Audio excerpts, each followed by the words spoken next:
Well, we're going to get started. Our icebreaker for the night is located on the table in front of you. It is a quick little survey.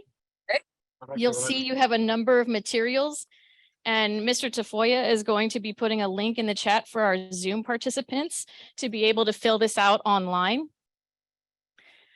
Go ahead and put your name, and if you would like to be contacted about any of the information that can be provided to you from the survey, just if you want email, if you want phone, if you want both, go ahead and list that information there. Question number 1 is, what stood out to you the most about prior energy workshops? So we're going to start asking you to think back on workshops 1 and 2, and what stood out to you? What do you remember? What did you learn from those workshops? We'll warm ourselves up a little bit with this question. So question number 2 is, what sort of energy related jobs, education, or training opportunities would you or someone you know be interested in learning about? And feel free to check all that apply and to make notes because we will be reading your notes as well. So if you want to learn more about solar panels, microgrids, battery storage, if you want to, then you're going to check that box. If you want to learn more about wind power, geothermal power, clean transportation, agriculture for farming or private use, local clean energy related events or conferences, other workshops, certifications, and here's where we're getting to the really great stuff. When you really start taking this, and anybody in this workshop can participate in the college degree programs or the other job certificate attainment programs that Kern Community College District has. Why are we doing this survey? Why are we doing this survey? Because workshop 4, our last workshop together, is about jobs. It's about jobs. So we want to know what you want to know about jobs and how to get them, right? More money, benefits, retirement. Yes, please, and. And then finally, the third question, is there anything else you would like us to know or want to share with us? That is a free open question for you guys to fill out. And for folks who are online, you can click on the link and fill out the survey online. Chris, is it available to folks on Zoom? Perfect. Thank you, Chris. If you need support to fill out this survey right now while you're grabbing dinner and finding a place to sit, just ask anybody in the room. We've got Dalianis in the back. Raise your hand, Dalianis. And she speaks English and Spanish, right? We've got, I see Elizabeth is over here. Raise your hand, Elizabeth. I don't see you, Cedra, yet, but she'll be showing up here shortly. We've got Noé over here. Say, hey, Noé. You didn't know it, but he's a rising star. We got Edith over here, who's really helpful and amazing. Sage is up front, and we have 2 special guests with us tonight who we're probably just going to let them observe and hang out and have fun with us, but I might ask them for their knowledge later. And that's Ranjit and Zhao Cheng over here. Did I get that right? Whoop, whoop. All right. And then, of course, up here, we've got Eliana Honeycutt. And in the room next door, helping folks online, we got Reina and we've got Angel.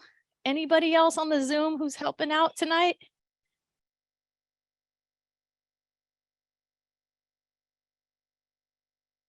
That's it. All right. Oh, and Eliana is online as well. So help me, Eliana, not to miss stuff in the chat that I need to respond to, because I need help with that. Oh, get it. And then, of course, we've got Greg up here up front. Did I miss anybody who's here to help tonight? All right. Ya no sirve esta. ¿Me puedes calar a ver si va?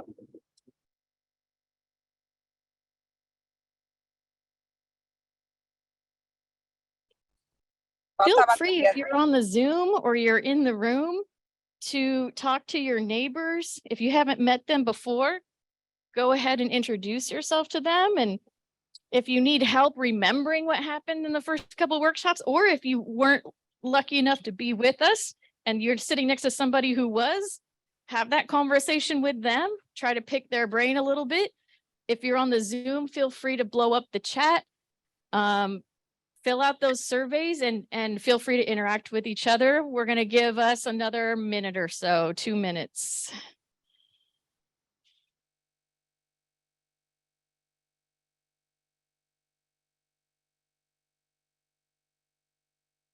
I see on the chat, we've got folks who are putting their responses in the chat. If we need support to put it in the survey, just ask. And if you want to use the chat, make sure you're talking to Reno Laguez, Angel, or Eliana, so that they capture your important information. Like I see my good friend Laura Cruz.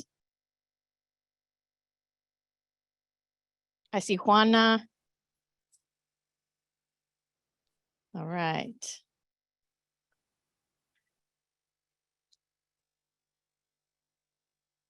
Excellent. So voy a mandar de la gente, voy a tener de la gente.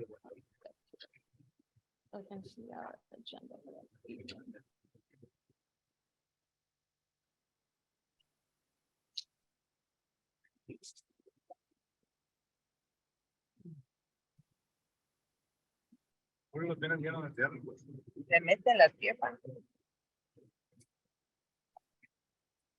All right, Eliana, if I could get your support, we're going to go to the in-person folks here first. What do we remember from the first couple workshops?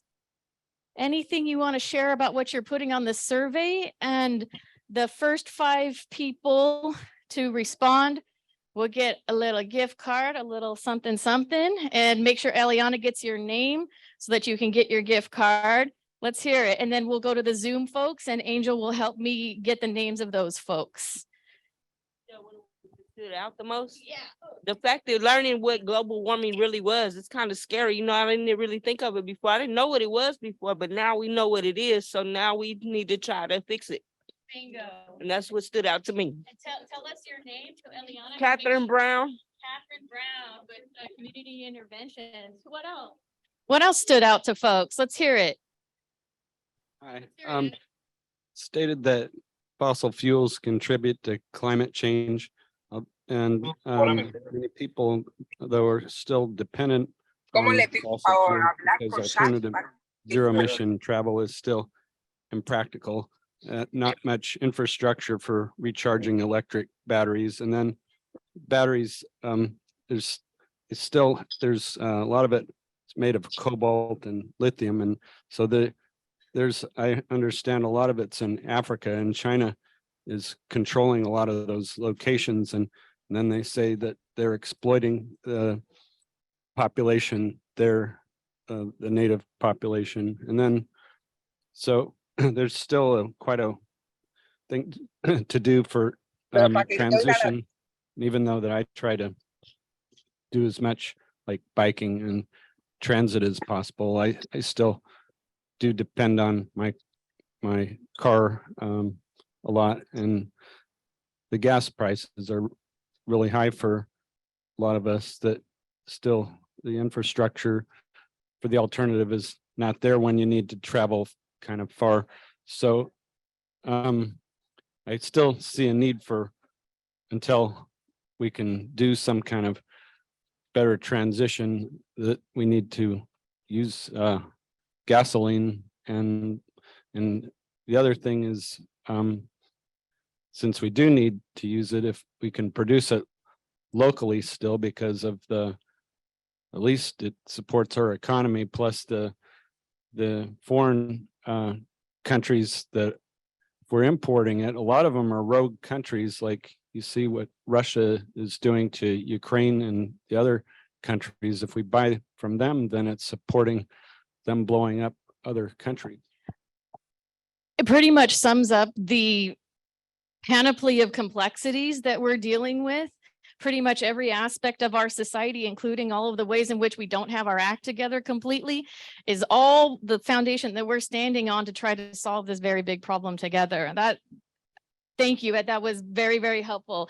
Anybody online want to chime in on, we got time for one response. Raina, you want to go for it? And let's make sure the audio works here in the room so we can hear what they're saying. ¿Alguien quiere contestar la pregunta de Lori? But on the chat, Lori, I'm not sure if I'm seeing anybody that, or Cassandra? Okay, so we did hear global warming and climate change. We're not, that they would like to know more about electric vehicle rebates. I love it. And Angel, if you could make a note of Cassandra's information so that we can make sure she gets her gift certificate. Well, I owe 3 more in person and 4 more online. So we'll try to get those out to everybody so it's fair for everyone. All right, thank you. So a lot of time has passed since we saw each other back in May. Was it May? June? Oh my gosh, I've been on vacation, so I unplugged completely, no pun intended. This is where we went. While we were gone, the Earth hit the highest average global temperature ever in the history of the world, and then the next day broke that record. The ocean adjacent to Florida hit 100 degrees. So somebody told me that. Well, to verify these things. Am I right, Ranjit? Right. It's hard for me to even believe it as I'm saying it out loud.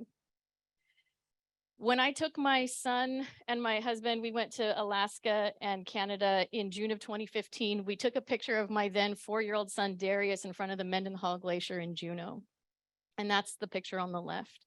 And that's little Darius touching the piece of glacier that was floating around that they pulled out for folks to see what it looks like. This is last month, the same beach, the same glacier, the same boy, but 12 years old, and my daughter who is almost 7. And the circles roughly approximate. I tried to recreate the image as best I could, but 7-8 years made a difference in terms of the quality of my camera. For the last 2 decades, Mendenhall Glacier has pretty consistently seen over 160 feet of retreat per year. It is really, to the point that was made earlier, really scary to experience these things and to realize what the implications of them are.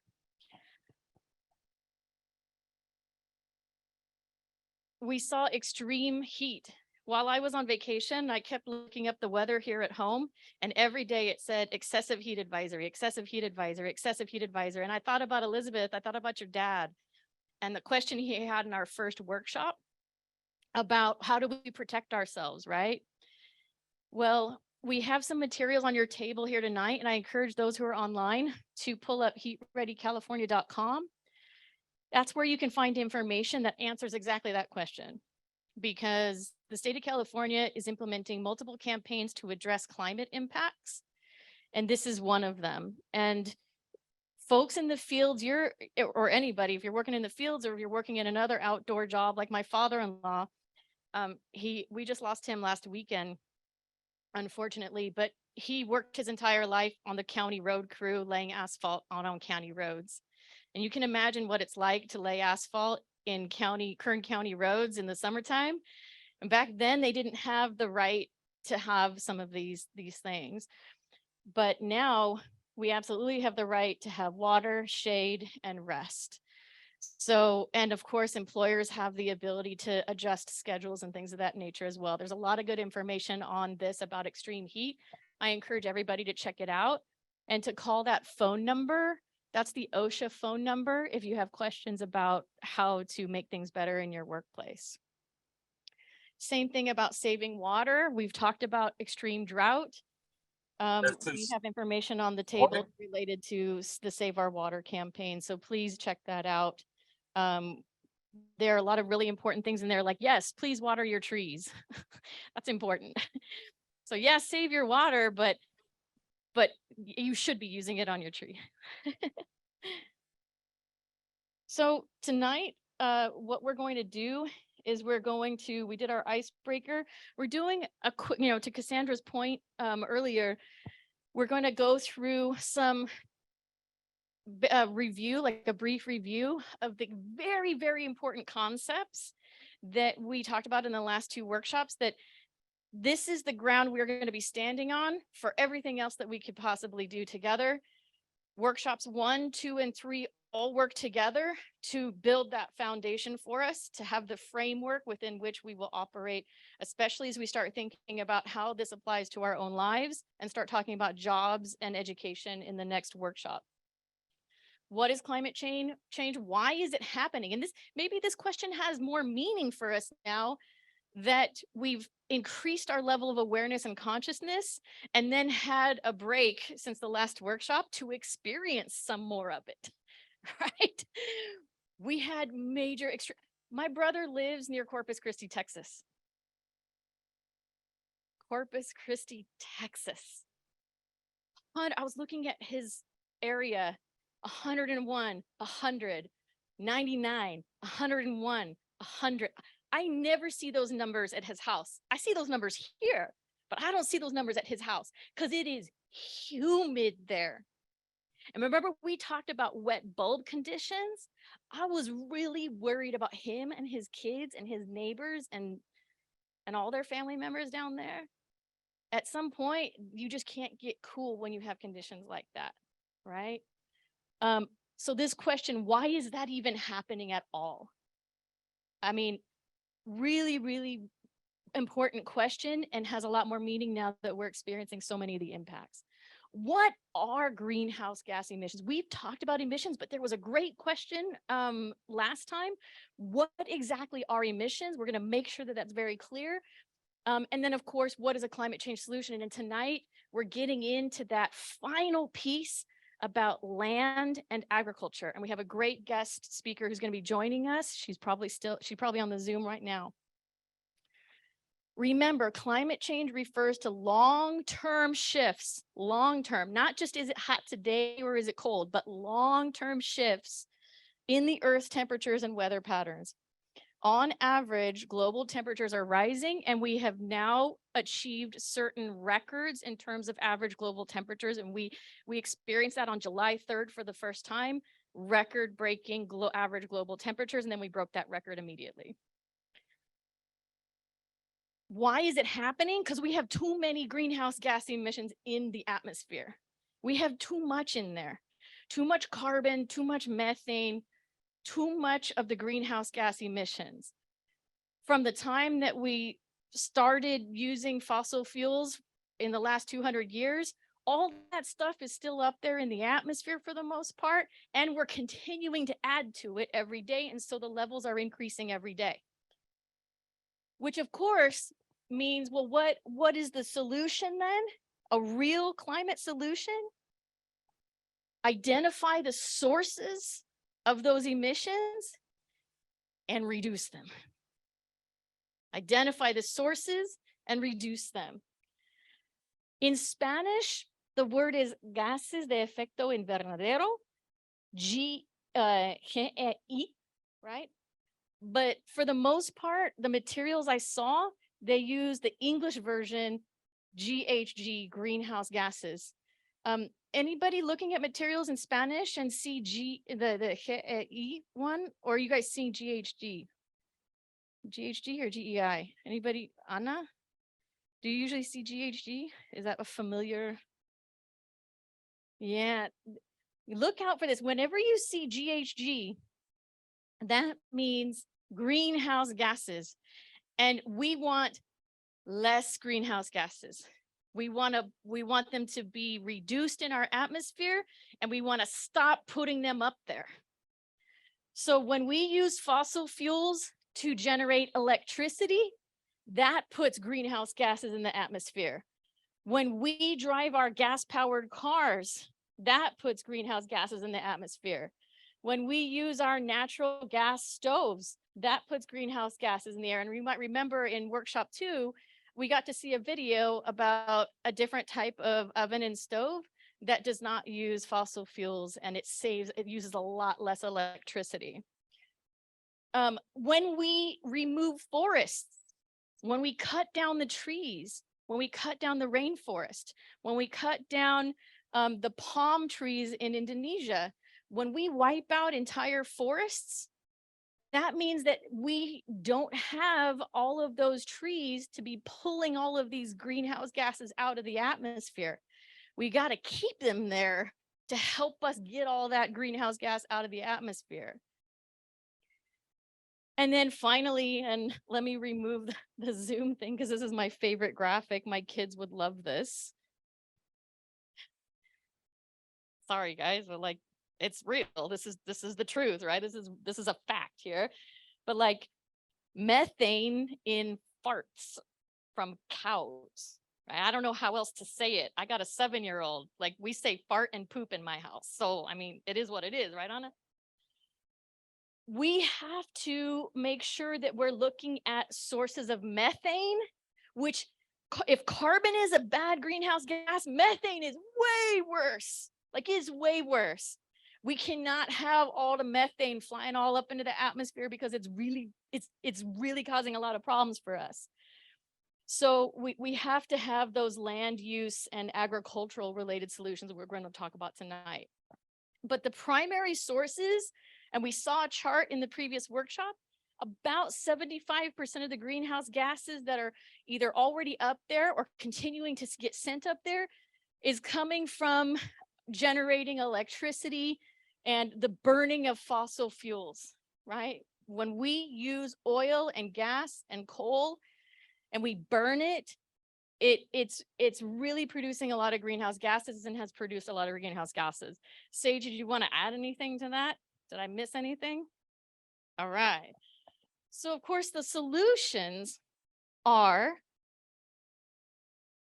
this right here. We've got to get them out of the atmosphere. We got to get our greenhouse gas levels lower in the air, and we got to stop putting them up there, right?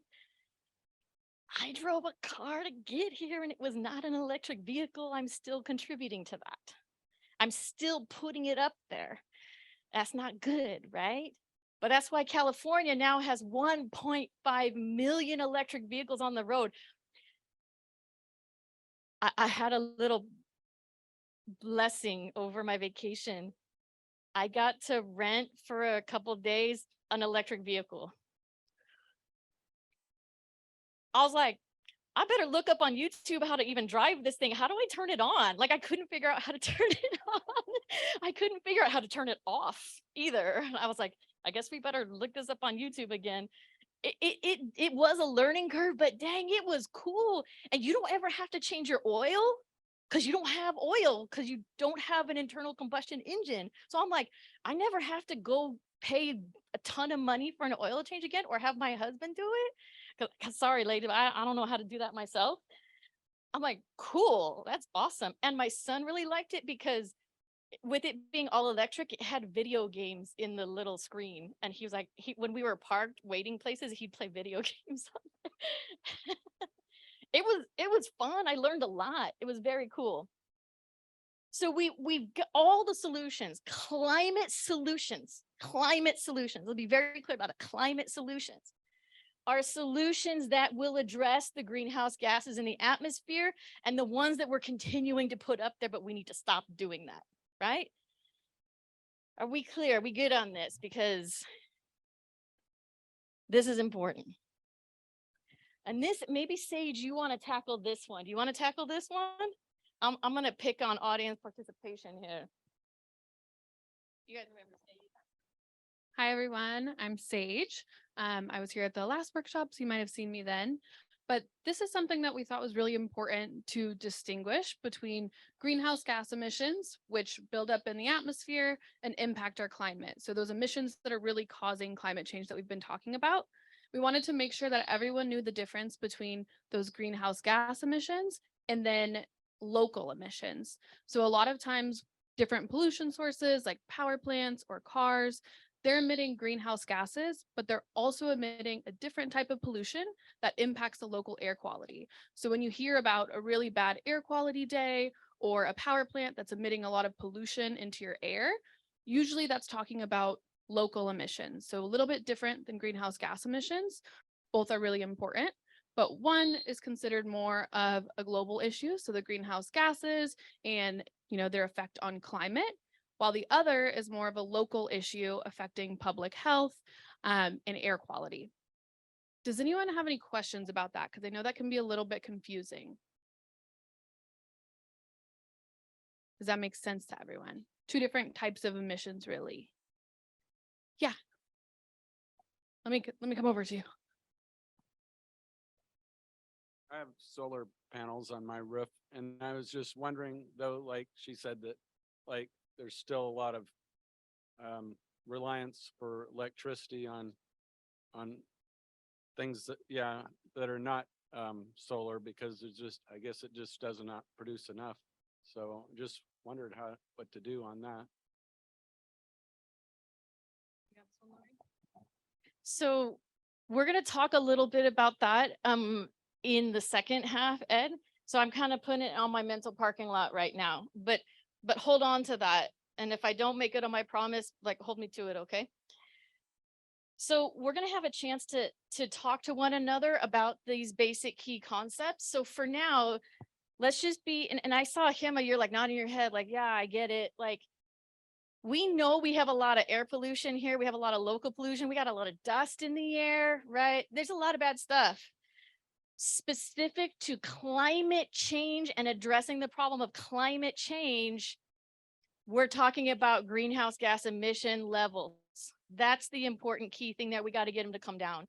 But in terms of like what, the fact that greenhouse gases and other things are up in the air too that make us sick and keep us sick here in Kern County, that can be a different problem that climate solutions also helps with.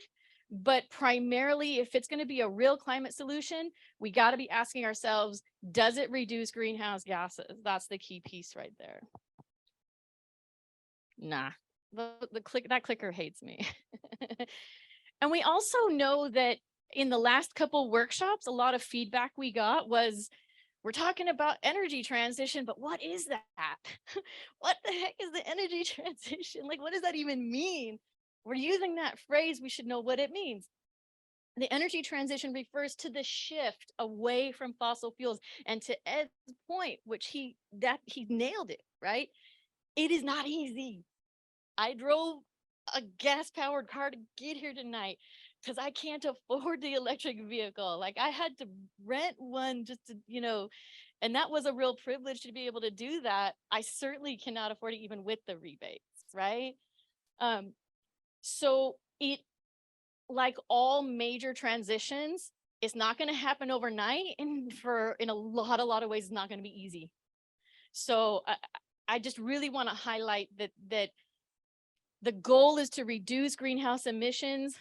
We know that burning fossil fuels is the biggest thing we need to address. We can't mess around with a little bit of GHG there and a little bit of GHG there. Like, we got to do big reductions. So real climate solutions are going to occur when we transition completely away from the fossil fuels. That's the goal. It ain't gonna be easy.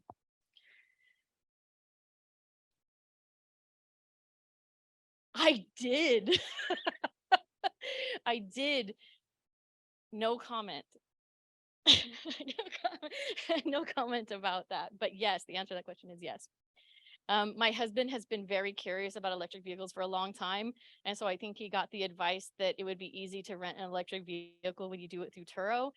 But long story short, we picked up the electric vehicle under a bridge in a random community in Canada. So I'm not sure I would recommend that type of renting situation.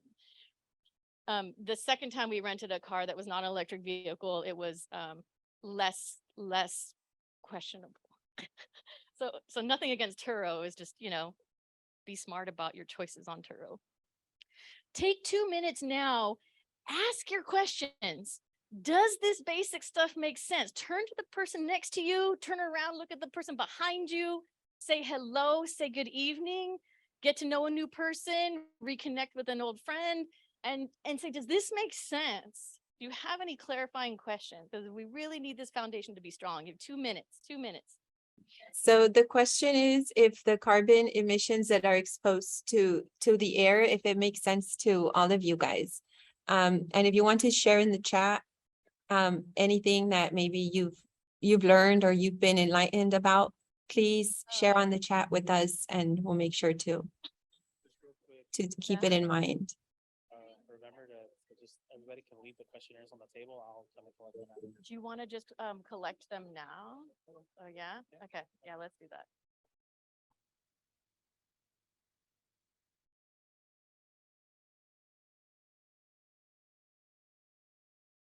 Or if you have any reactions to the conversation, to the I'll discussion find a that way to do Lori it.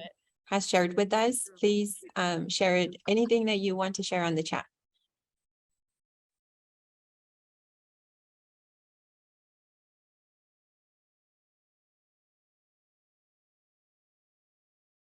Or if you would like to share with your voice, if you would like to unmute yourself, please unmute yourself and Liz, share if with you're us. there, we're gonna go to you like in a minute or so.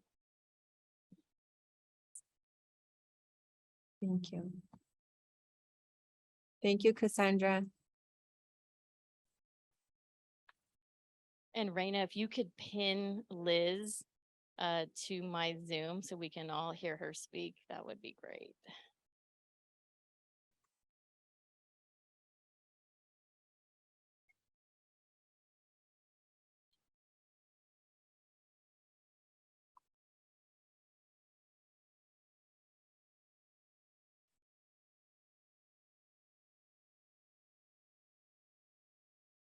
So Laura is sharing that she opted and she installed solar panels in her house.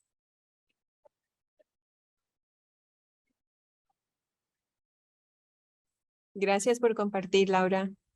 Laura, ¿has visto la diferencia de precio de tu bill de energía?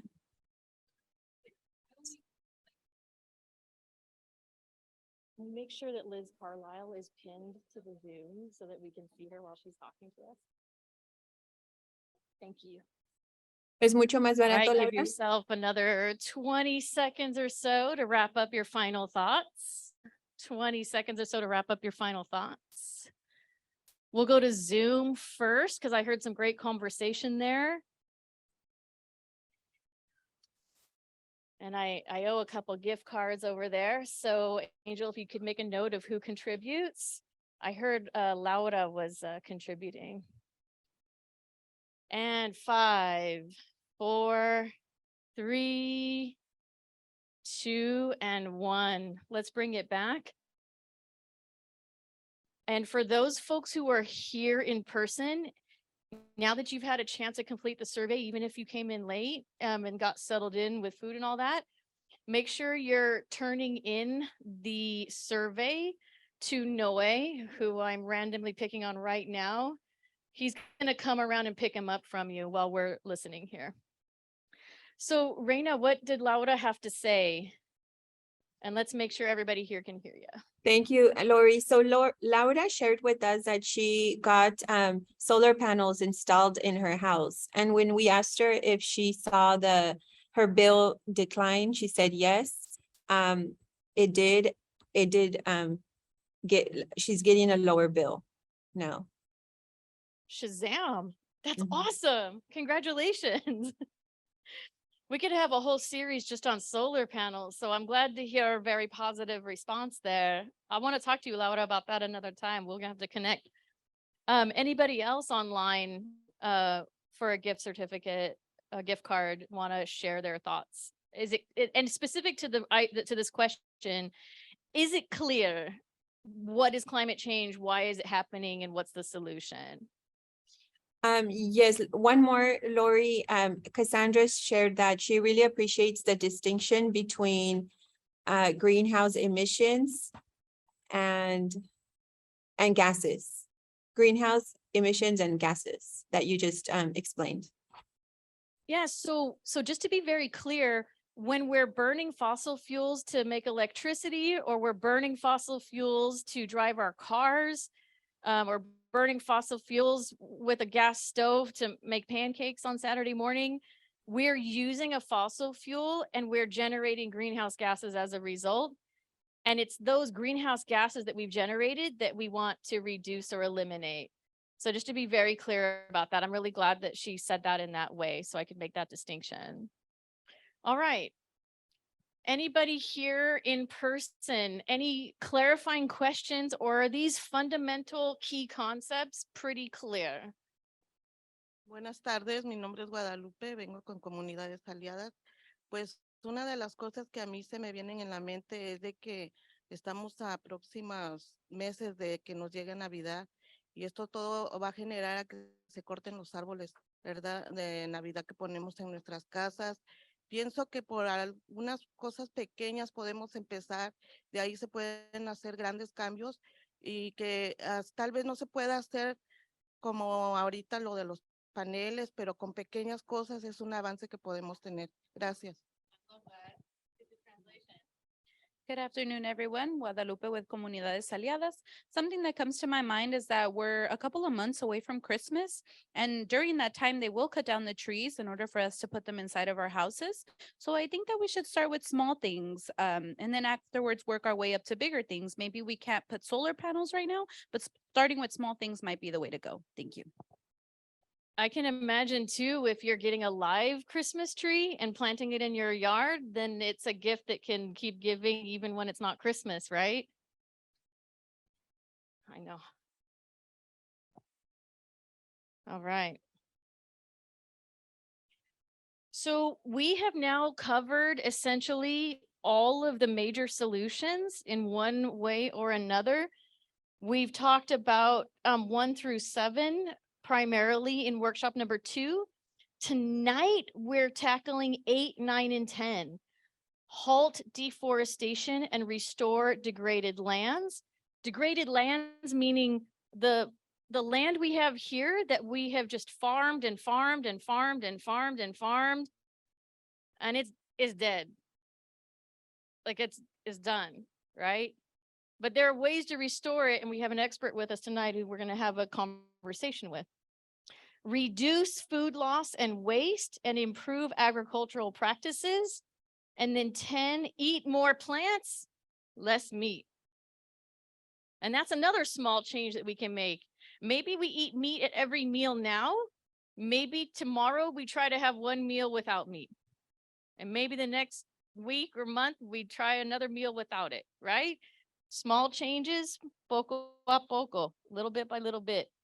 All right, so I'd like to welcome our guest. Dr. Liz Carlisle is an expert in regenerative agricultural practices and is a professor of environmental science at the University of California, Santa Barbara.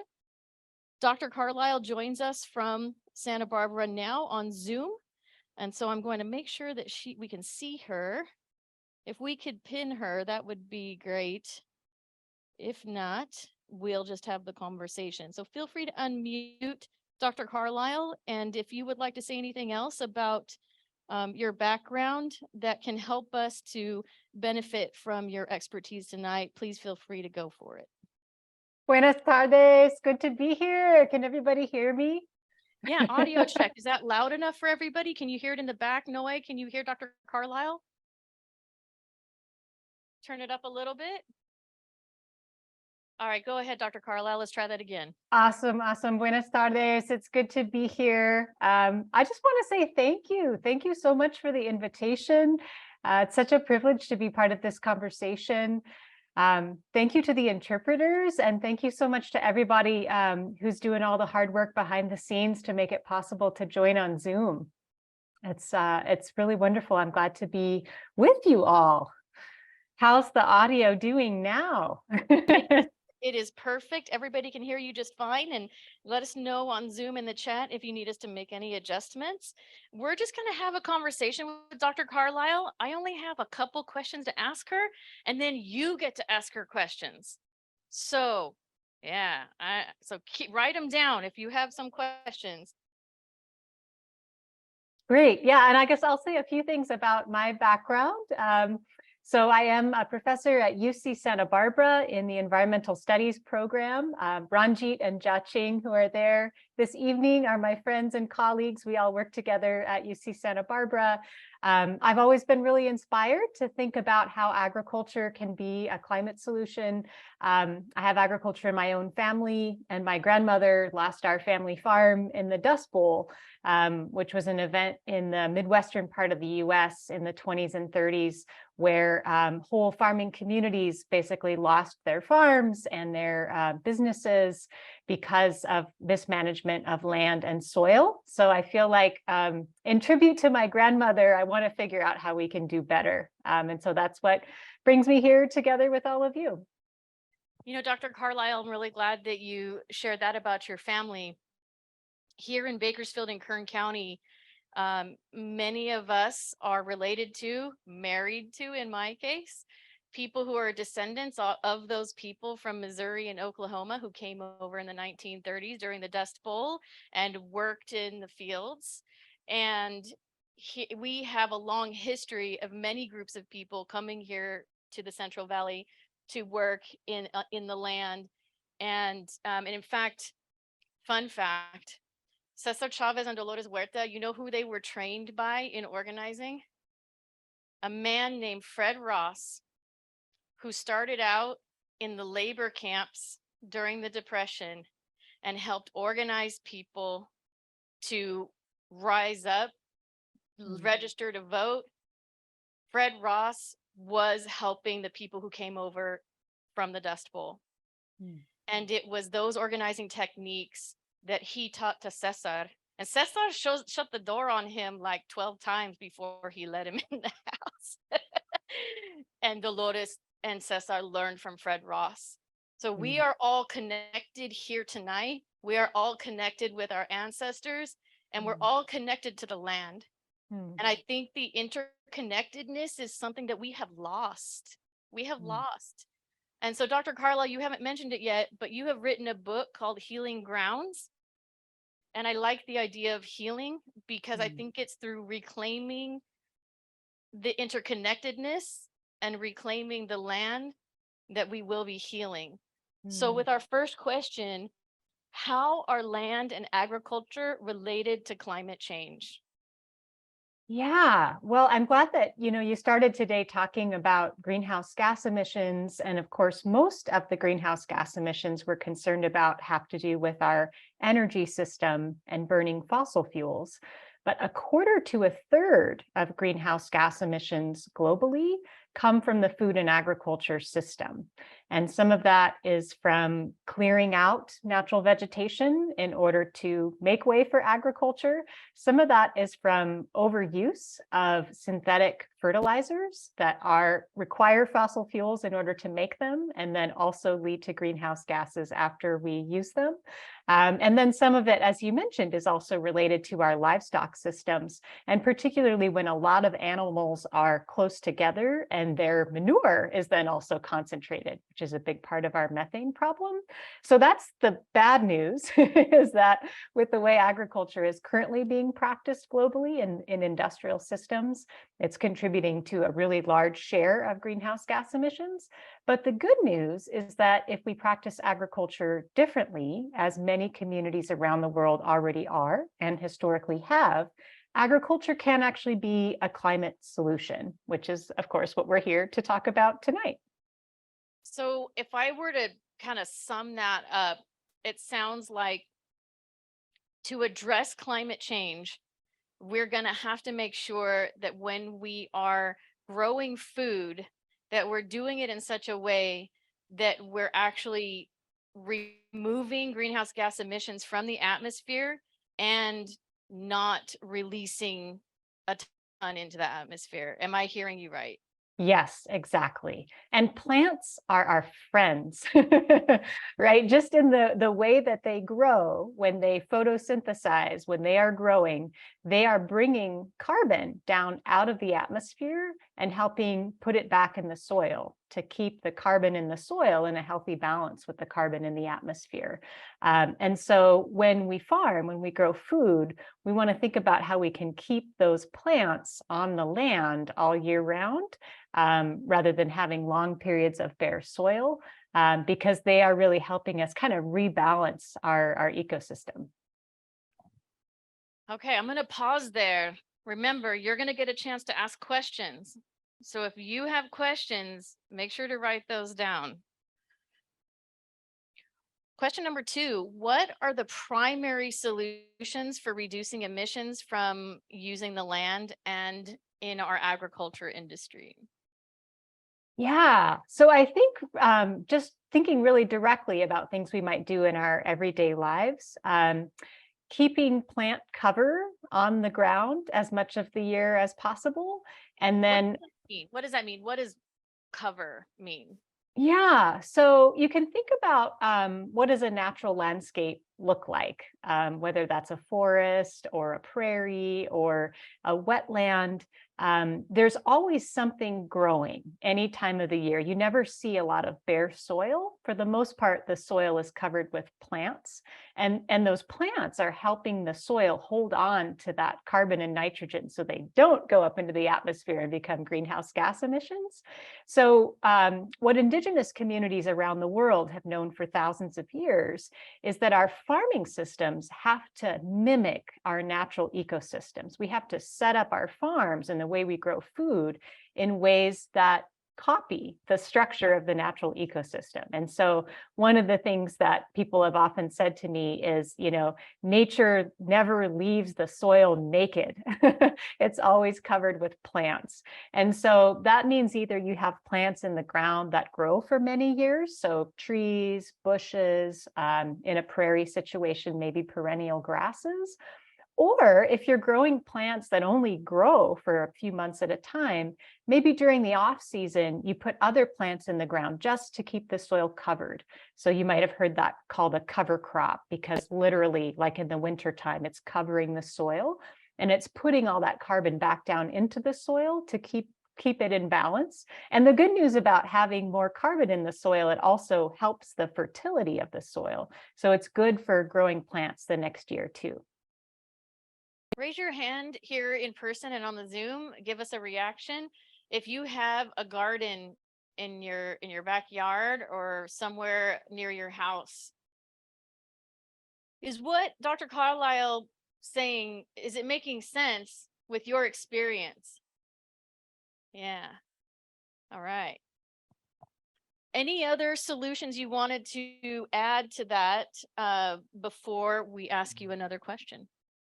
Yeah, so I'd say the other thing that's meaningful for folks who have gardens, things we can do and touch in our everyday lives, you can also put carbon back into the soil with compost or with mulch. So that's another way of basically taking living matter or formerly living matter and literally putting it back to the soil. Because with regenerative agriculture, that's kind of what we're thinking about, is how do we grow food in a way that we're giving back to land. And I know many of you have probably done these things. Many of you probably have done these things for generations. So I know I'm not telling you anything that you don't already know in your own communities, but just to reaffirm that this matters on a global level, as well as you're not just enriching your garden, you're also helping with this global challenge of balancing carbon to help fight climate change. Now, it's one thing to have a vegetable garden in your backyard, but the other part of this question is asking about agriculture as an industry. How do you apply those same solutions, not just in someone's backyard, but all through the Central Valley? Because everybody in this room and everybody on the Zoom, if you've driven on 99 or High-5, you're passing a lot of land. In fact, it's funny, on I-5, when you're going north, you might be driving through an area where on the right-hand side, it's going to be green as far as the eye can see. And then the other side is brown, flat, nothing, right? What does that look like for us here in the Central Valley to apply those on such a big scale? Yeah, I mean, that's what's exciting to me actually about regenerative agriculture. I was born and raised in Montana, which also has really, really large scale agriculture. So I know people who farm on like 4,000 acres, for example. And so when I think about putting compost into my little garden plot, I think, how could someone do that on 4,000 acres? But something like cover crops, where you're growing a crop over the off season just to keep the soil covered and to add material back to the soil, that's something that people can do on a very large scale. And there are some progressive farmers in the Central Valley who do plant cover crops because they see the benefit to their own operation. A lot of the challenges have to do with the kind of constraints of the industry around farmers and farm workers, what their buyers are asking for, the people they sell their crops to, what our agricultural policies incentivize and discourage. So I think there's a role too in advocacy to say, we would really like to see the Central Valley be producing food for the Central Valley and not just, you know, these large scale industrial monocultures that get exported to other countries. Because if we're thinking more about a diversified food system and we're producing food for the region, that also actually means better farming systems for climate and for other environmental issues. So a lot of the times when we see a lot of bare soil, or we see a lot of overuse of nitrogen fertilizer, or we see a lot of concentration of animals, all these kinds of farming systems that lead to greenhouse gas emissions, those aren't the kind of farming systems that are actually feeding people in the Central Valley. It's not like people in the Central Valley took a vote and they said, this is how we want our land used. So I think having your voice heard about how you want your community's land to be used in order to benefit your community is a really, really important part of the conversation. You know, and I think, raise your hand if you're in Arvin, you live in Arvin. Who's in Arvin here? Only you, Elizabeth? No way. I don't believe it. Okay, good. A lot of people online. Okay, good. They have a facility out there that basically does the composting at scale, like you're talking about. And they have agreements with the Arvin community for them to share in the benefits of what they're doing. Do you know about that, Elizabeth? Is it Recology? Is that what it is? Is that what she's talking about, or is it different? Okay.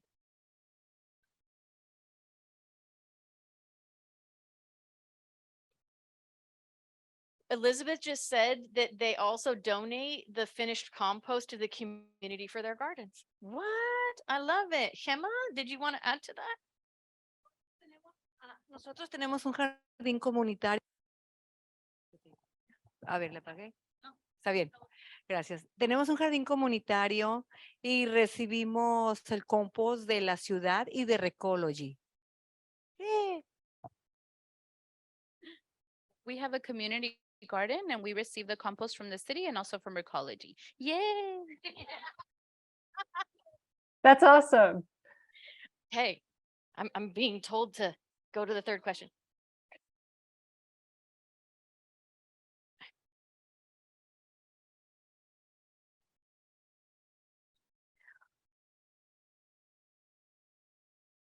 So Yusidra's question is, and I'm gonna put a pin in this, Liz, but I want to repeat it so everybody knows what it is when we get to this. What if we don't have a community garden? How can we ask for compost so that we can use it, right? Is that what you're asking, Yusidra? Okay, hold on to that. We hear a lot, but we ain't got no water in the Central Valley. We can't have a bunch of trees. Are you going to tell me we just plant a bunch of trees and we're going to solve the climate crisis? We don't have any water. Who's going to water all those trees? And it's always about water. So, Dr. Carlisle, tell us, what is it about the water? Help us. Yeah, you know, I'm really curious if there's anybody in the room or on Zoom who has deep family roots in the southwestern part of the United States or northern Mexico. If you have people in your family who've been there for, 3, 4, multiple generations. Is there anybody here who has a long family history of living in the southwestern United States, either in like the northern part of northwest part of Mexico, or here where it's really dry? Anybody?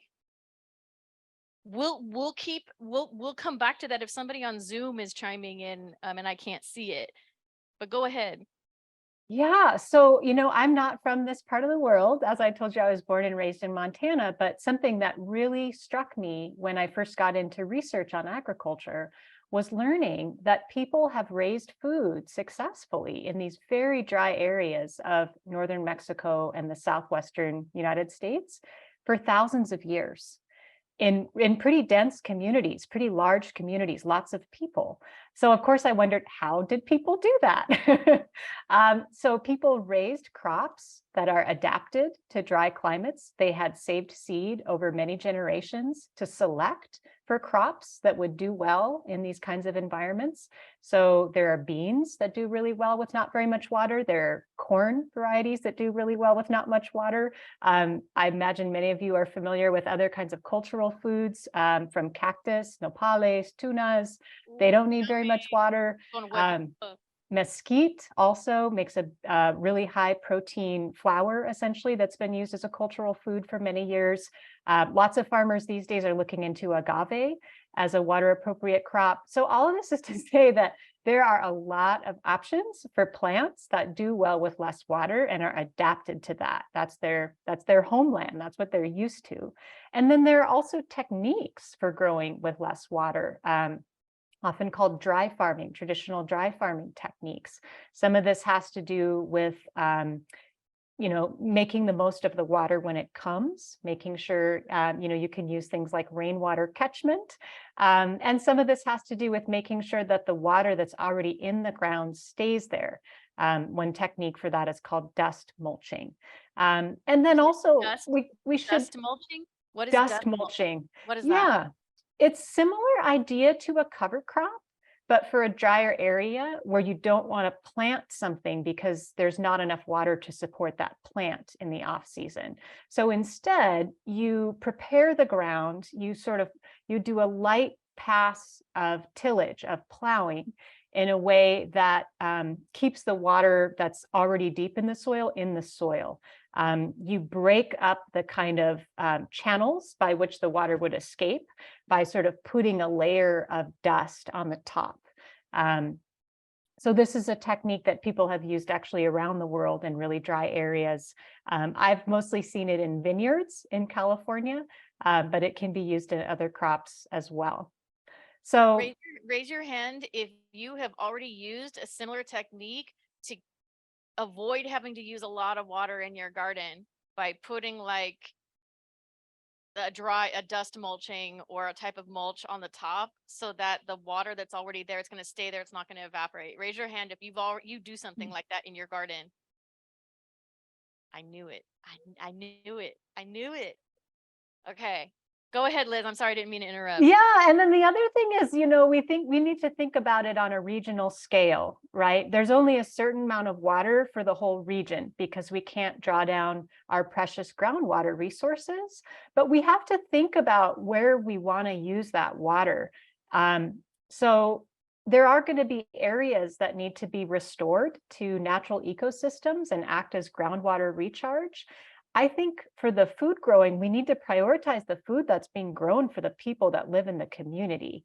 So that's a part of it too, is making sure that you don't have all the water getting taken up by some big industrial farm that's just exporting things out of the country.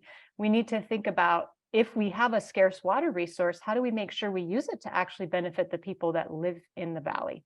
Another topic that could probably span a whole doctoral program, because as we say here in the Central Valley, whiskey's for drinking, but water is for fighting, Dr. Carlisle. Yikes. Yeah, it's a touchy subject for sure. And this is the last question before we turn to your questions. What role can farm workers and farm worker communities play? Because a lot of what you're saying, especially that last piece about growing food not for random folks who want to have a bowl of almonds on their desk in some high rise in Tokyo, but actually thinking about the local food systems for local people. You're talking about You're talking about Arvin. You're talking about Delano. You're talking about McFarland and Wasco and Buttonwillow and Lost Hills and Weed Patch. Tell us about what role farm workers and farm worker communities can play. Yeah, I just think it's really important that your voice is heard in terms of the way you want your food system to look in your community and what you want to see grown and where and how and what your priorities are, because politics at every level, policy at every level is shaping these realities. It's not just that it makes the most economic sense or the most environmental sense to plant the crops that are planted. It has to do with incentives coming from policy. So having your voice heard at the local level, the state level, the national level is really important. And then I also want to say, I think that farm workers and farm worker communities have already played such an important role, bringing a lot of knowledge about these drought tolerant crops and how to raise them in a way that's consistent with our water resource. So honestly, I think it's really on the rest of us to follow the lead that farm workers and farm worker communities are already showing us. That's a lot of what I learned through researching this book, Healing Grounds, seeing how much regenerative agriculture is already being practiced by people in farm worker communities. So I think, yes, continue to insist that your voice is heard, but the rest of us need to level up. Agreed. Myself very much included. All right, now it's your turn. And I see the first hand here in person, but on Zoom, let me know who wants to have their voice heard as Dr. Carlisle. The one about composting. The one about composting. Do you want to ask it again and then we'll go to Edith? Ask it again and rephrase it and summarize it. Let's see how exactly how I said it. Oh, what about the people who do not have a community garden, like if you're gonna have a garden at home? Is there a place or time of month that I could go and get compost for free? Yeah, I don't know the answer to that. That's a great question. I don't know if anybody locally knows about that resource. Maybe HEMA, like it's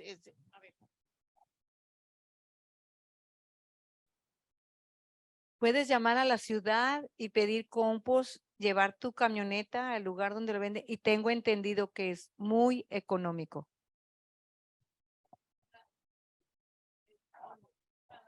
So you can call the city, ask for the compost, and from what I hear, it's very affordable, but it's not, it's almost free. Tiene que pagar.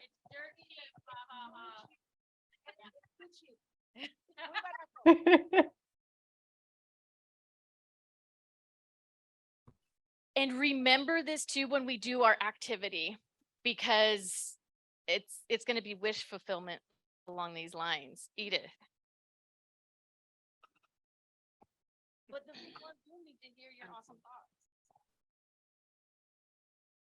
So I know you guys mentioned about advocating for what we want to see in our communities being harvested, right? Like, but how do you do that? How do you push that?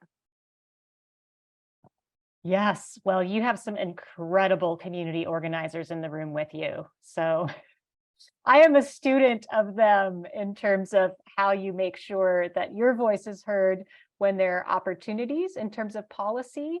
I will say I know more about the state and national level, but there's a really big national level policy that is currently being debated in Congress called the Farm Bill. It only gets reauthorized once every 5 years. So we get this once in every 5-year chance to say, hey, you know, all those billions of dollars of taxpayer money that's getting spent by the US government, how about we make sure that's contributing to the food system we want? Some of it is, some of it goes to really good programs like Supplemental Nutrition Assistance Program, maybe some of you know about. There are small grant programs for farmers who want to use compost or farmers who want to do cover crops. But to be honest, a lot of that money is going to exactly the things we're trying to change. So I think having your voice heard in that Farm Bill conversation, that's a matter of making sure that your local representative to the US House of Representatives and the 2 senators that represent California know that in the Farm Bill, you want to see regenerative agriculture and you want to see local and regional food systems and anything, obviously more details that pertain to you and your community. And then there are also California, I think, is a little bit ahead in some ways of the rest of the country with our state level agriculture policy, but we have so much room to grow on that. So also really important that your state legislators and your state senators know what you would like to see supported, what you would like to see encouraged, what you would like to see grant programs and assistance and technical assistance providers help with, what kinds of farming practices, what kinds of foods, and what kinds of things you'd like to see de-emphasized because they're creating harm for your community. Are there any, so just to kind of like tie a bow on that, the Farm Bill is accepting public comment right now. And one of the things I noticed at the first Farm Bill listening session on Valentine's Day of this year, by the way, in Tulare, we went, the entire U.S. Congressional Committee on Agriculture was there, present in person. And the 7 of us who were there, we were not allowed to speak. We were not allowed to speak. We signed up in advance. We were there, we filled it out again in person, and we were not allowed to speak. So to your question, Edith, many people know about regenerative agricultural practices. We now know about regenerative agricultural practices when we put those requests in writing and submit it to the Farm Bill public comment section. It is a part of the official record for the US House of Representatives for that committee. And then it can be used to make sure that we get the policies that we need. And it won't matter how many times they want to try to deny us the ability to speak. It won't matter. So putting that on the record is super important. And knowing one another here, and certainly the organizations that are represented, we can support each other to do that in mass and really make an impact. So it is possible. As you know, you have to understand the system and you have to know how to navigate it, right? And you need people power, which we have.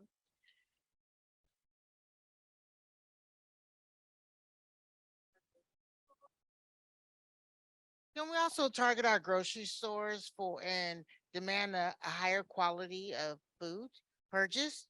Because if you go into food co, right, and the quality of food of produce isn't high, but if you had the transportation and the monies to make it to Sprouts, right, the produce isn't necessarily higher, but the access to that grocery store, it takes a lot. You know what I mean? It's a Totally. lower.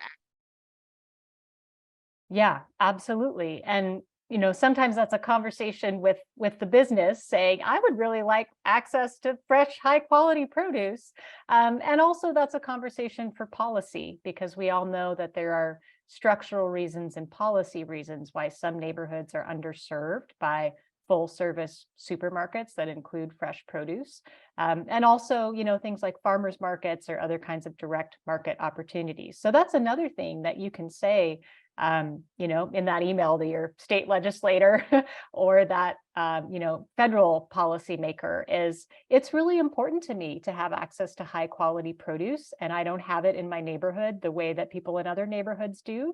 And that's something I would like to see us focus on in the Farm Bill. There are some programs in the Farm Bill that support starting high quality supermarkets or helping existing businesses to carry that fresh local produce, but they don't get as much money as like the soybean subsidies for the folks in Iowa. So definitely, let people know that that's important to you. Well, and I'm gonna say thank you to Liz, to Dr. Carlisle and all of the other folks who are engaging in the research that she's engaging in, because It's exactly folks like Dr. Carlisle and books that she's writing that help us understand the agricultural system itself, which I definitely need to understand better in order to really support everybody, and we can support each other in making some change on that. Those food deserts are no joke. And in fact, just to highlight what's in the chat, I'm seeing a lot of love for nopales, by the way. There's a question, is there any research focused on the Central Valley so that we can use that research to advocate for better food systems? Yes, I have to say, one of my favorite researchers to follow, she's actually from a farm worker family in the Central Valley. She's from Firebaugh originally. Her parents were both farm workers. Her name is Aide Guzman, and she's done incredible work showing that farms that have a variety of different crops, and she did her work exclusively with immigrant farmers in the Central Valley, Mexican American, and also Southeast Asian farmers who were growing a diversity of crops because they were interested in a diversity of cultural foods. And she showed that they were actually building up healthy soils. She looked at the microbes in the soil, and she saw clear evidence that they had 2 times as many different kinds of a particular fungi that corresponds to healthier soils and being able to store carbon. So definitely keep an eye out for Aide Guzman. She gives talks in both English and Spanish. I hear her sometimes on community radio in the Valley. She's a total rock star. She's at UC Irvine now. She's going to be starting a faculty position at Stanford a year from now. So she's a great one to follow for research specific to the Central Valley. We definitely need a list of amazing people like yourself so that we can get centralized information shared readily, maybe a WhatsApp group, an English one and a Spanish one, so that we can get immediate support on these things. So we are going to move into an activity, and Dr. Carlisle, we would love it if you could stay and hang out with us for the rest of the session. If you can't, we understand if you need to hop off, but I'm also going to call also on some of our in-person experts who are with us. We have an activity for everybody tonight, and the slides are going to show how to do it for the folks who are online, and they are going to go into breakout rooms. We know how daunting some of these things can be, but dang, there's a lot of opportunity, right? And so in preparation for our activity, I'm just going to kind of recap. Oops. Oh, I don't know what happened to my slide. Oh, that's right. When we're talking about, and I'm just going to go to the activity real quick. I hope you don't mind, Sage. We'll go back to this in a second. When we're talking about things like Yusidra's asking about, if we don't have access to a community garden, how can we still derive the benefits of a community garden structure and system, right? I don't know everything. I can't do everything.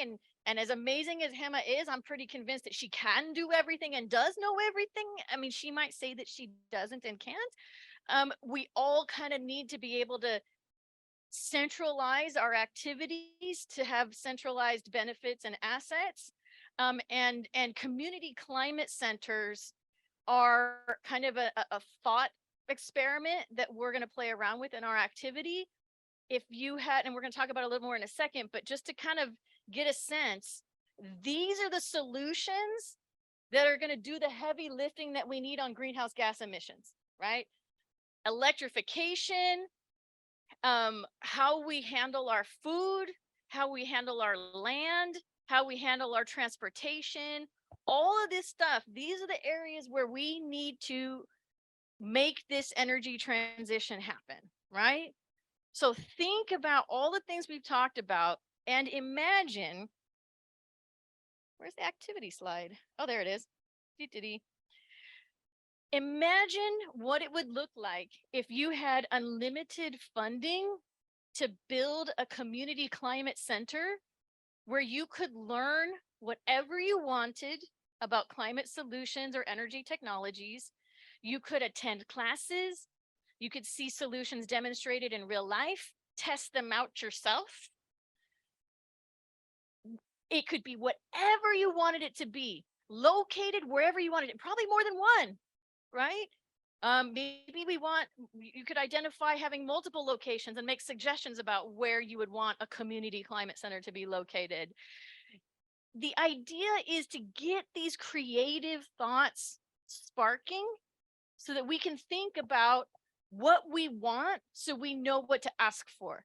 We now know what the real solutions are, but nobody knows how to achieve those solutions completely, right? Ed was telling us about all the complications associated with it.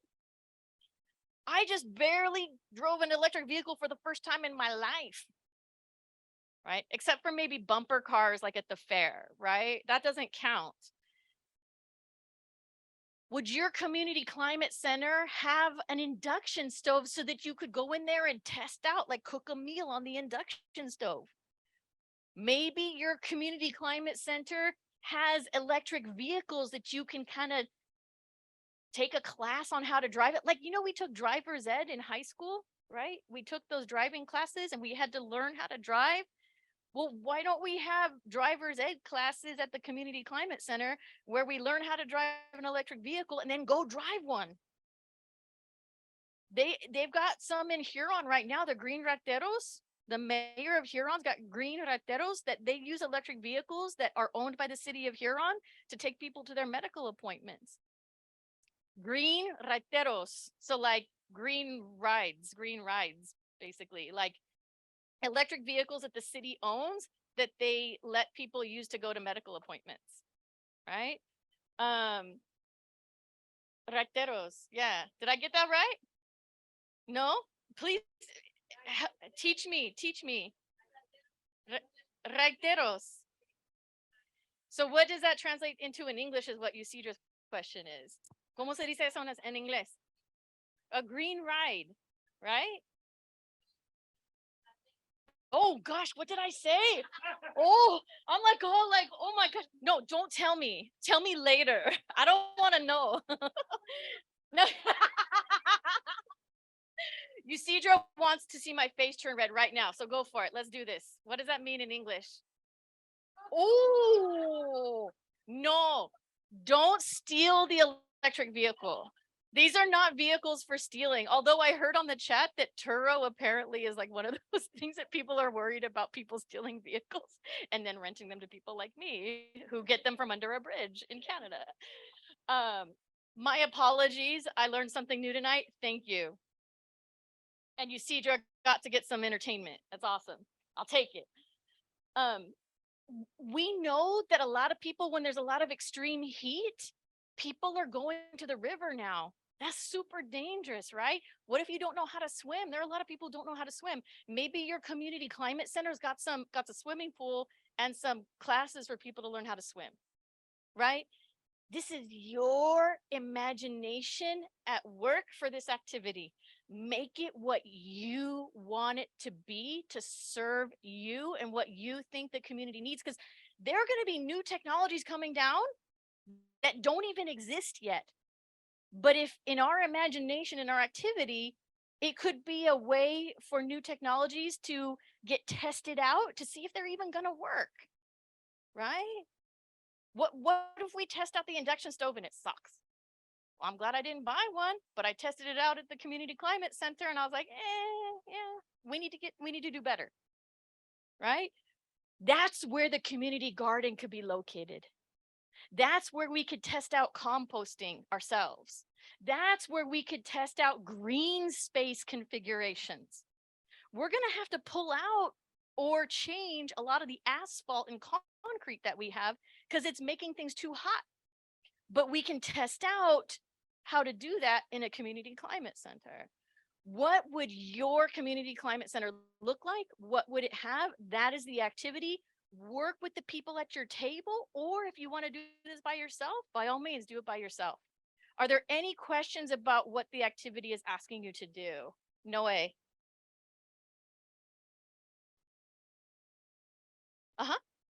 Okay. If you have not yet turned your survey in, you can use this time during the activity to pick it up. There was a question over here.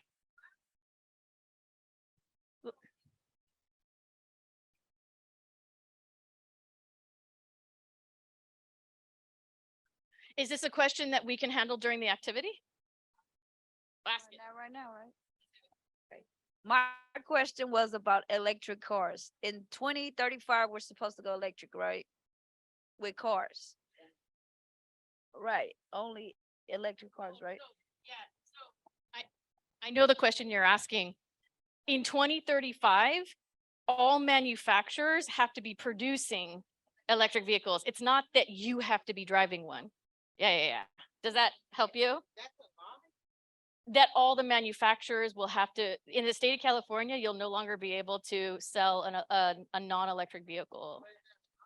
Yeah. New vehicles only, not used vehicles. You'd still be able to drive your used vehicle.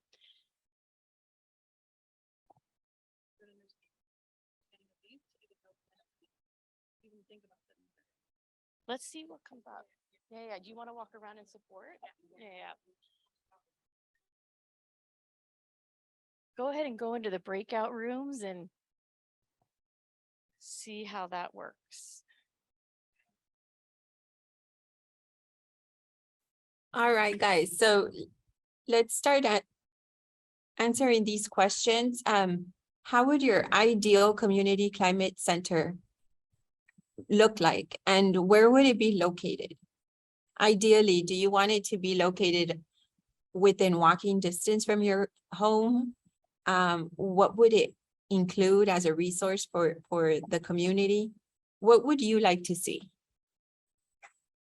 And we could, if you want to, either unmute yourself and tell us, or if you would like to put it in the chat. Pero por favor, hay que contestar estas preguntas. Ayúdenme a pensar y a soñar, ¿verdad? Cómo se miraría un centro ideal para nuestras comunidades y qué tan lejos lo queremos, qué tan cerquitas y qué recursos necesitarían tener este centro.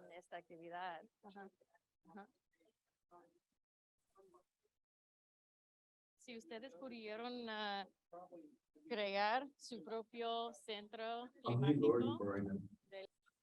Hold on, they're talking right now. Who's talking? It was here?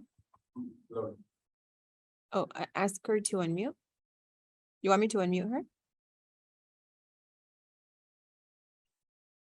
¿Alguien estaba diciéndonos algo ahorita?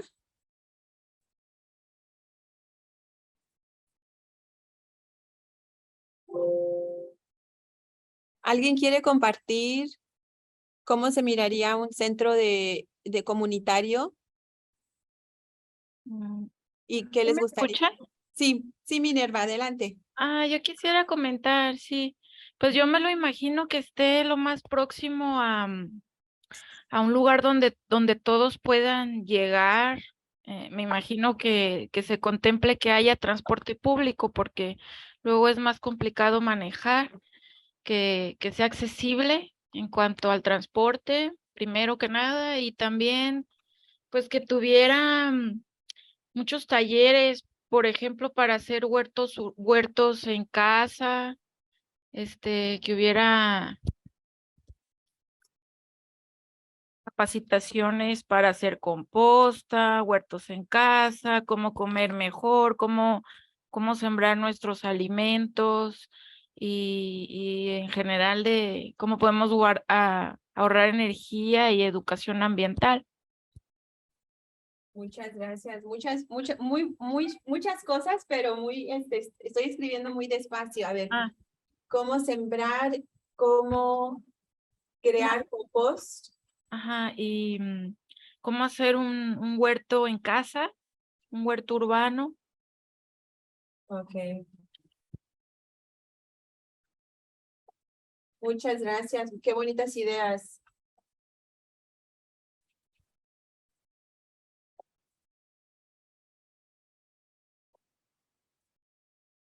Incluye jardín, sombra. A ver, nos está platicando Cassandra. Jardín, sombra. Centro de educación.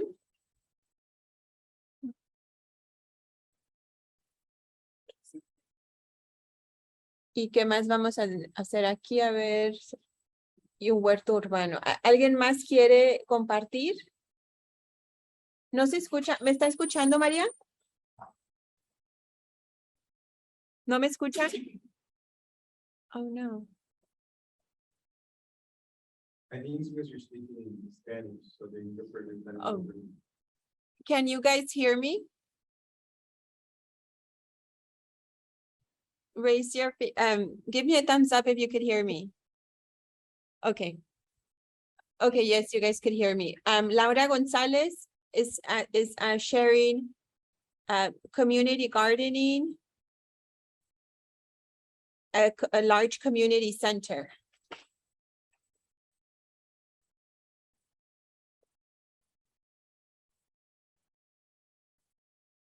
Okay. Anyone else would like to share a little bit about what their dream center might look like? Would it have a swimming pool? También lleno de plantas y sobre todo con pues folletos podríamos decir, pero lo que queremos es ahorrarnos todo tipo de papel, pero que hubiera algunas actividades de cómo reciclar si van a asistir niños, entonces irlos encaminando por ese camino. Aparte de que nos protegeríamos del sol y todo eso, pues aprenderíamos toda la familia. Y transporte para los viejitos, sobre todo, para que puedan asistir. ¿Qué dijo para las personas de la persona que habló ahorita que nos compartió?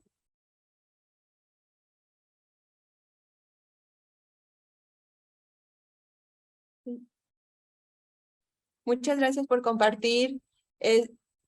¿Algo más? Okay. So, can you guys hear me if I speak English? Yes, but not in Spanish. Okay. Cassandra, are you speaking? I can start now. Go for it.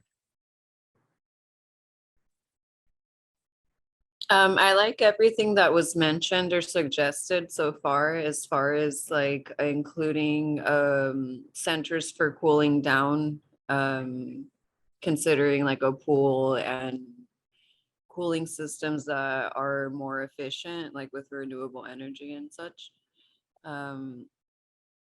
One thing that is kind of a personal curiosity too is like our sewage systems, how they use a lot of water.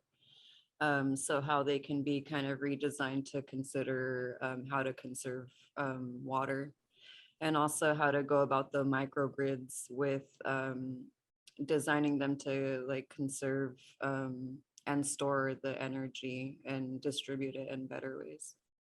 Me gusta todo lo que habían recomendado para los centros, como para tener áreas para que se puedan refrescar, como con una alberca y con sistemas de aire que se usan con energía renovable. Lo que me interesa también es saber cómo se pueden diseñar mejor los sistemas de plumería, como para usar los baños, porque requieren bastante agua y hay de ver metas mejores para conservarlo y usar todo eso.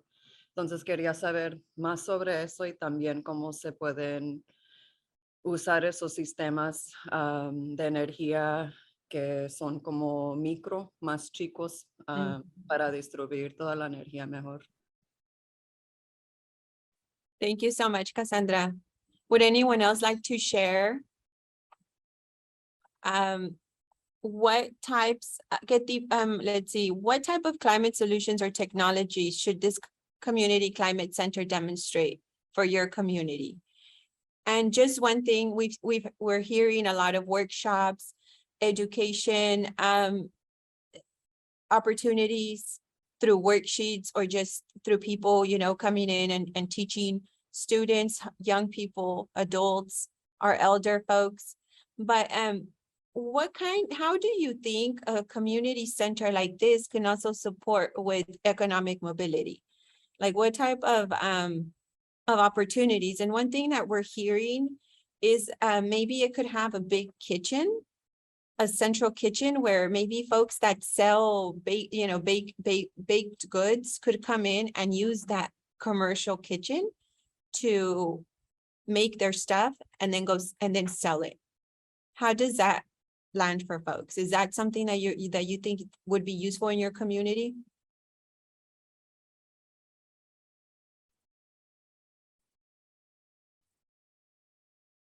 Like when we think of workforce opportunities, how could we also incorporate something in the community center?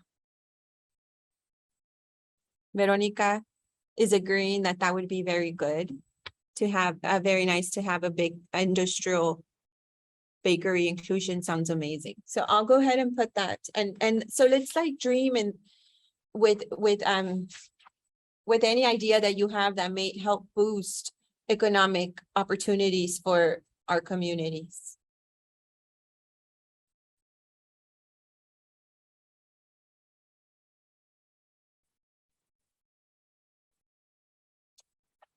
An industrial, the idea of the kitchen for a bakery sounds very good. Thank you, Cassandra. Anyone else would like to share another idea? Maybe it's a crazy idea, but maybe it's not so crazy.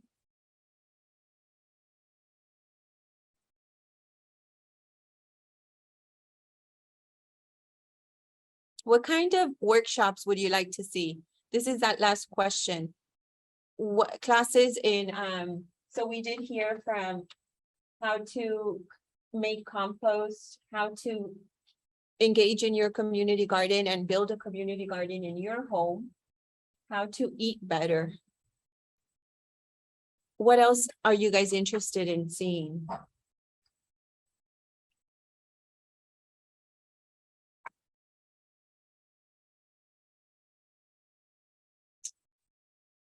What other training opportunities, workshops?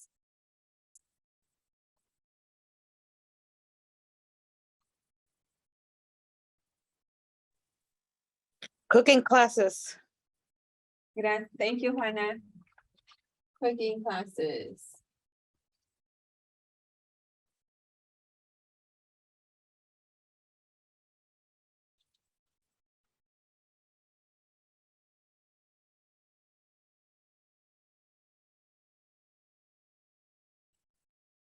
And Veronica sharing trainings on how to conserve food so that we don't throw away as much food or waste food.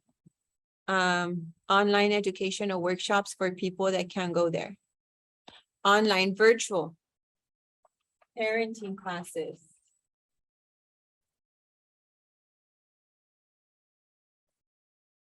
Virtual.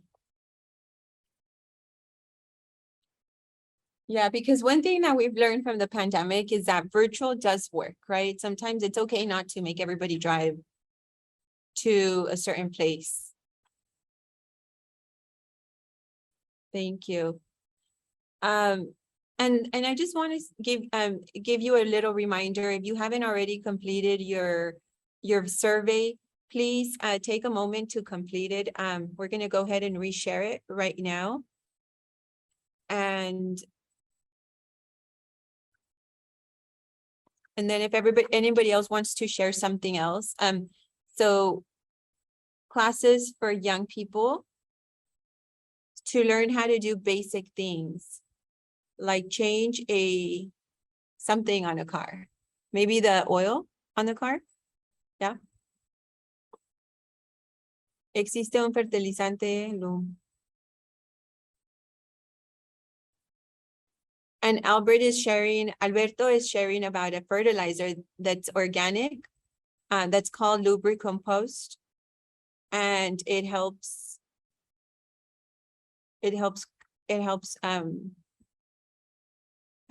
your food as you're growing your food. Thank you, Angel, for sharing. So Angel just shared the survey. If you could please take a moment to fill it out, that would be great. So that that survey is going to be super helpful for the next and the last workshop that we're going to be holding.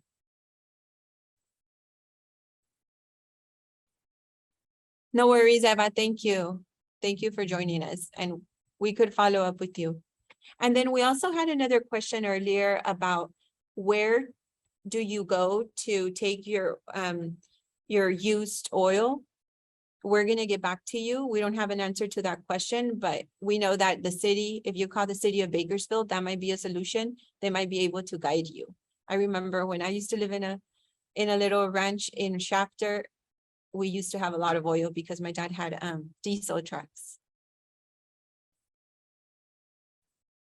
And actually, I remember we would also be able to take it to like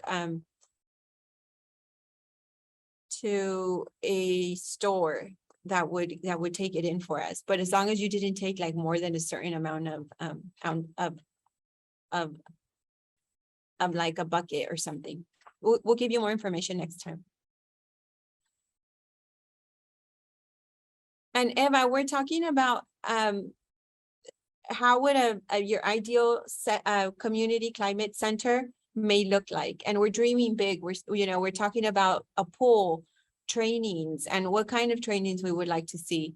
And if there's anything that you would like to share, please share. One thing that I don't think we've answered is, where would you want this community climate center to be located? How far, or how close, or very close? Would you like it to be located pretty close to your home where you could walk? If the answer is yes, just give me a thumbs up. Awesome. We're getting thumbs up.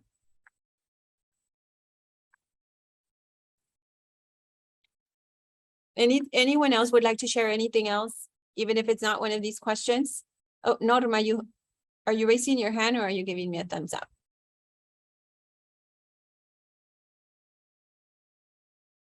Give yourself another 2 minutes to put your final thoughts down. 2 minutes. Lots of really good ideas. Another item on question number 2 is if this community center would have solar panels. And we did hear that from Cassandra, right? But sometimes these solar panels could support the community in case of a power outage. And they could be equipped with food. So those are really nice things to have in a community center. Thank you, Zoom user. And can you please give us your name so that we could make sure that we give you credit for being here today? You have a secret weapon at the table with you. We all agree we want it closer to where most people are. Thank you, Carlos. And I believe Cassandra did share that, so we're gonna we have it in here, but I'll just circle it.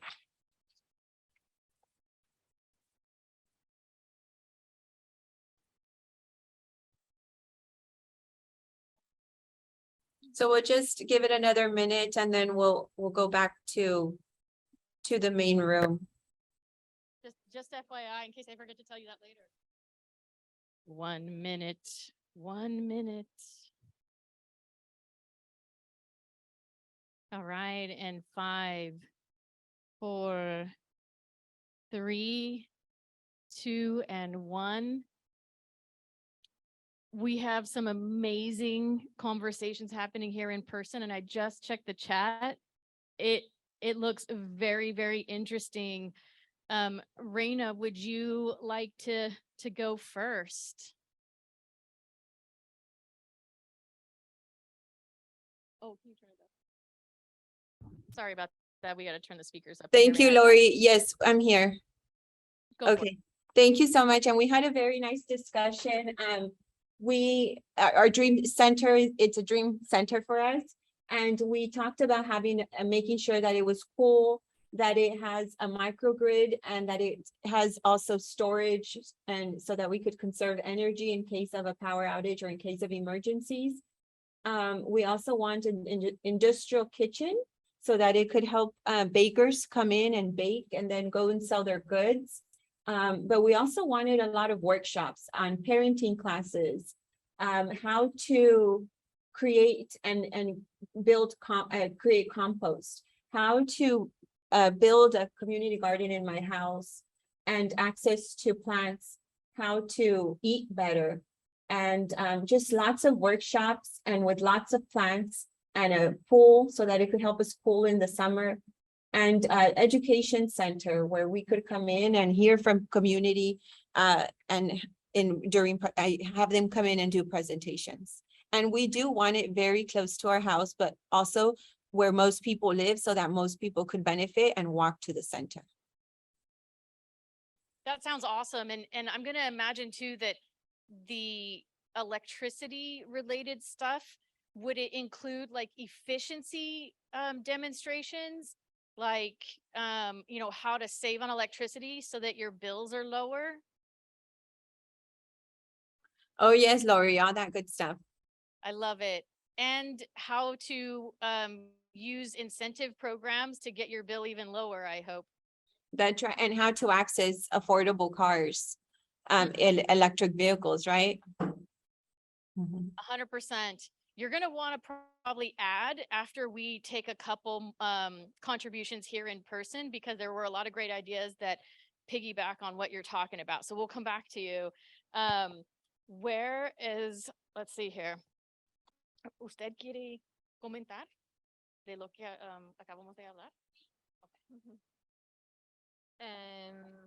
A mí me gustaría que hicieran un field en Cuyama de puras plantas que son muy comibles, son muy buenas, mucha gente no la conoce, que se comen, las tiran a la basura. Son como 4 plantas diferentes y son muy buenas esas plantas, riquísimas también.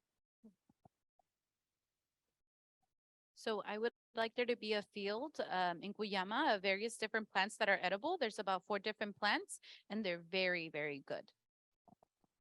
Yeah, so basically the idea is that along the lines of what Dr. Carlisle was saying, that there are plants that just grow wild.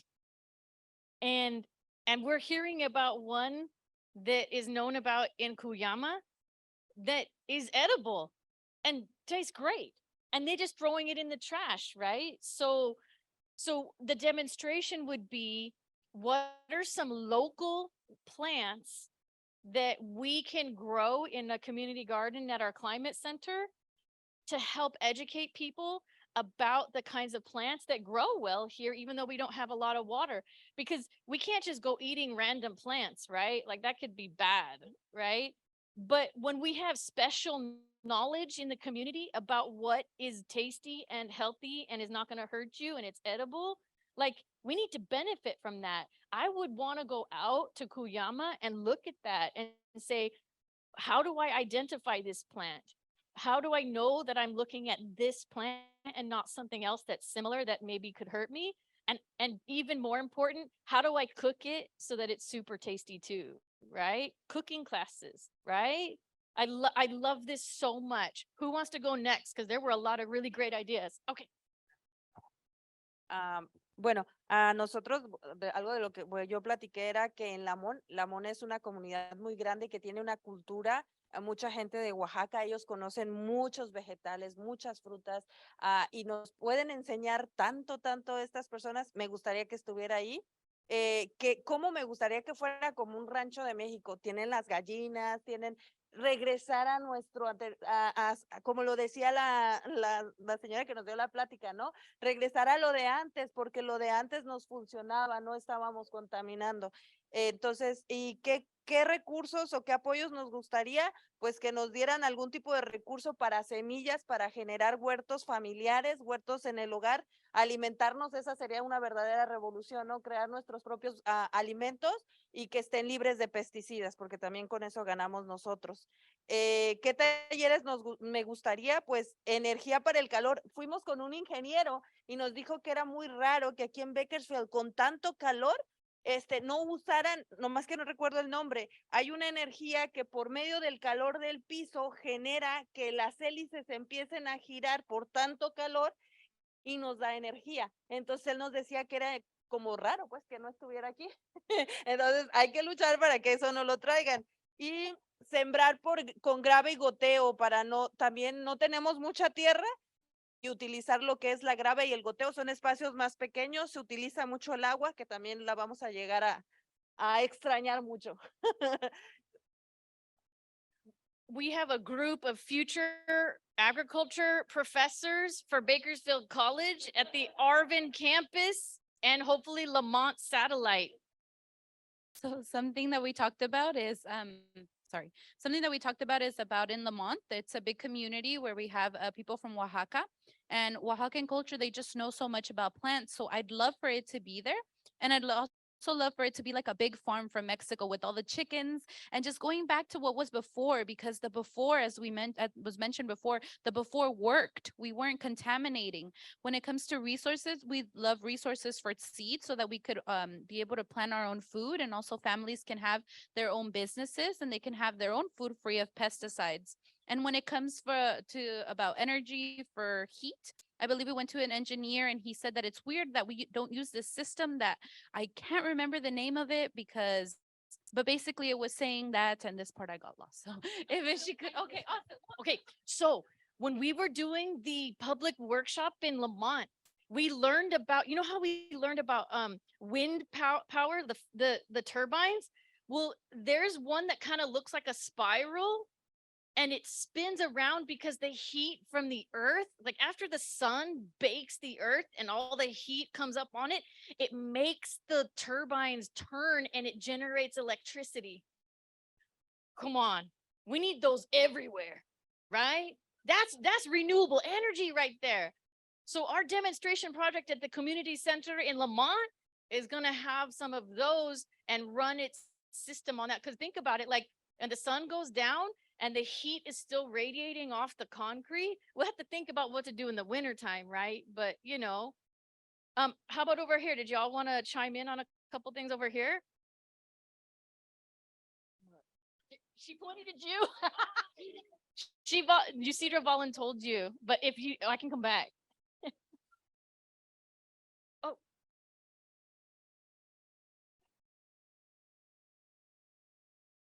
Do you want me to go? Hi, so some workshops and classes that I would like to see is like she mentioned, in Lamont community, there's a lot of indigenous people from Oaxaca.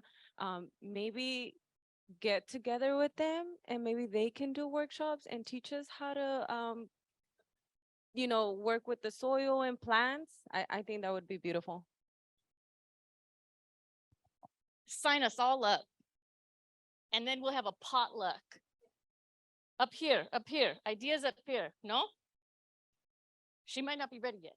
I'm trying to respect boundaries here. Sí, pues tuvimos un poquito más de recursos aquí, ¿verdad? Para compartir en lo que es qué talleres y clases le gustaría que se ofrecieran. Yo pienso que en las futuras escuelas que se puedan construir, abogar para que se puedan crear jardines, para que puedan plantar los estudiantes y también de alguna manera demos esa pasión para que ellos conozcan lo que es la agricultura, y también actividades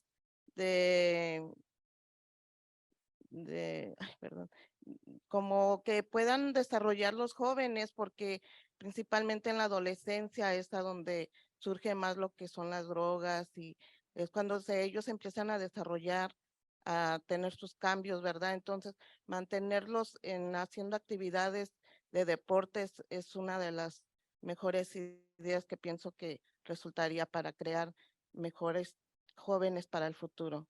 Gracias. Okay.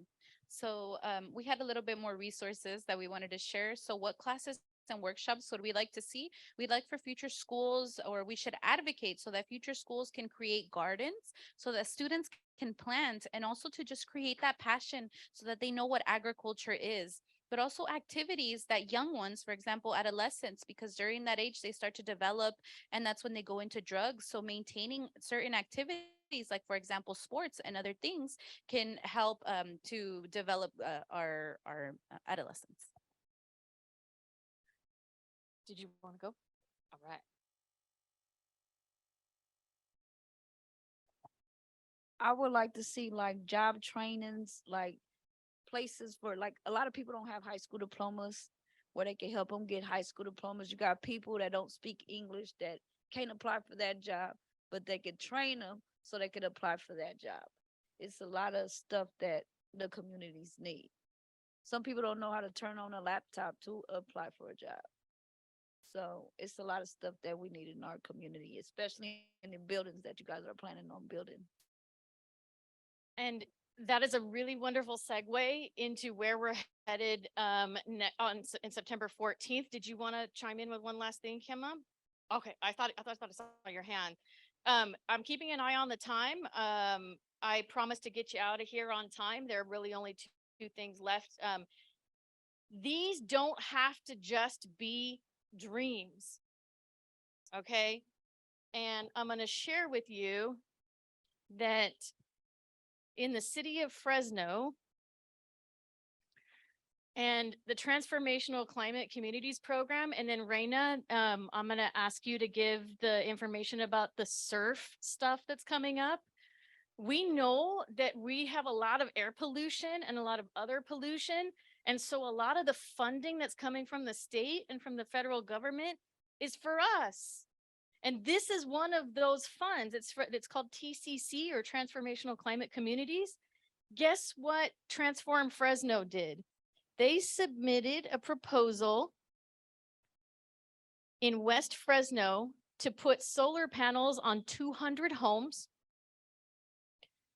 to create 56 affordable homes, install solar systems on over 200 homes, including those 56 affordable homes, provide energy efficiency improvements for 200 households, plant 2,500 new trees, construct 17 acres of parks and community gardens, increase frequency of local electric bus system out to West Fresno, create new electric vehicle and bicycle sharing programs.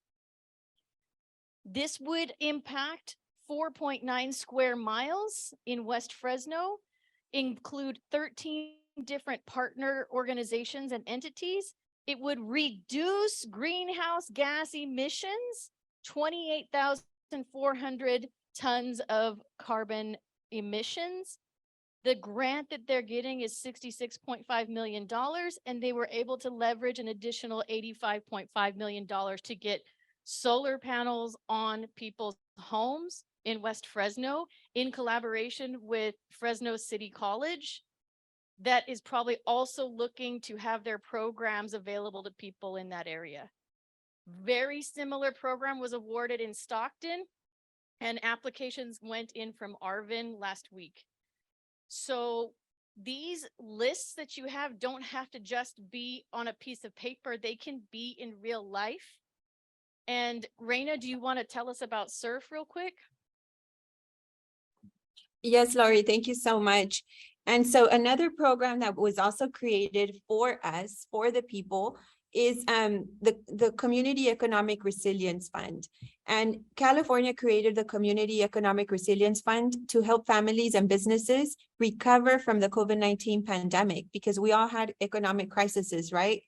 And so this program seeks to increase the opportunities and quality of life of disinvested communities by supporting the development of plans and strategies that lead to high, good quality paying jobs in industries that don't negatively impact our environment. But guess who's going to decide all this, guys? It's going to be people, it's going to be us, and it's going to be at the sub-regional meetings that are happening every month in a community near you. And we're all going to have a stake. There's going to be an opportunity very soon to be part of the governance structure, which these folks are going to decide what projects are going to be approved in the community that's supposed to create good quality jobs, but also don't impact our communities negatively with environmental impacts. And so I invite you all to be part of this process. Please take a flyer with you. They're outside in the registration table. so that you could learn more about serve and follow building healthy communities, so that you could also continue to follow and see what days we're going to be meeting, or follow the Kern Coalition, which is also posting weekly or every day, or not every day, every month, where as far as when we're going to be meeting. And I'm here to answer any questions too afterwards. I'll be out in the front. So take a surf flyer with you before you head out tonight. Take a look around your area and we'll be good stewards of our space. This is about cleaning up, right? To make sure any trash that fell on the floor is picked up.